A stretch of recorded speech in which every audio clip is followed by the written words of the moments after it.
Thank you masters. అన్ని దానాలలో కాడికి ఏ దానం గొప్పది? అన్నదానం మహాదానం. అవునా కాదండి? మరి ఇప్పుడు మీ ఇళ్లలో మీ పిల్లలకి మనవాళ్ళుగా మనవరాళ్ళుగానో లేకపోతే పెళ్ళిళ్ళైన వారికి గొప్ప గొప్ప యోధులు కృష్ణుడు, బుద్ధుడు, జీసస్, మహోతర్ బాబాజీ ఇలాంటి వారితో సమానం కలవారు మీ ఇళ్ళకి రావాలి అంటే మనం ఏం చేయాలి? దీనికి ద్వాపర యుగంలో అక్రూరుల వారు పేరు విన్నారా?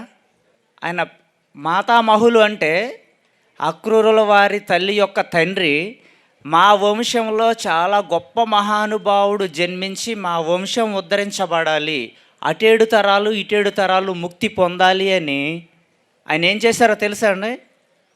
ప్రతిరోజు ఒక పాడి ఆవుని ఒక బ్రాహ్మణుడికి దానం చేసేవారు. 365 రోజులు రోజు ఒక ఆవుని దానం చేశారు. అలాగే వాళ్ళ వంశంలో అక్రూరుల వారు చాలా గొప్ప మహానుభావులు జన్మించారు, వారి వంశం ఉద్ధరించబడింది. మరి మీ వంశాల్లో ఉద్ధరించబడాలి అంటే, చరిత్రలో మిగిలిపోవాలి అంటే మరి మనం ఏం చేయాలి? ఇలాంటి విశ్వకళ్యాణకారక కార్యక్రమాలలో భాగస్వాములమై ఇక్కడికి ఎందరో యోగులు వచ్చారు. వాళ్ళందరికీ మనం యజ్ఞప్రసాదాన్ని అందించే ఆ యజ్ఞంలో భాగస్వాములు అయితే మన వంశాలలో కూడా అలాంటి వారు జన్మిస్తారు. మరి అలాంటి వారు జన్మించాలంటే మనం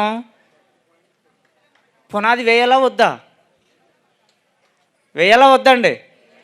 మరి వేయాలంటే చప్పట్లు కొట్టరే? అందుకనే ఒక్క యోగీశ్వరుడికి భోజనం పెడితే 11,111 మందికి భోజనం పెడితే ఎంత పుణ్యం వస్తుందో ఒక్క యోగీశ్వరుడికి భోజనం పెడితే అంత వస్తుంది. అంతమందికి మీరు పెట్టగలరా? పెట్టచ్చు, ఒక్క యోగికి పెడితే.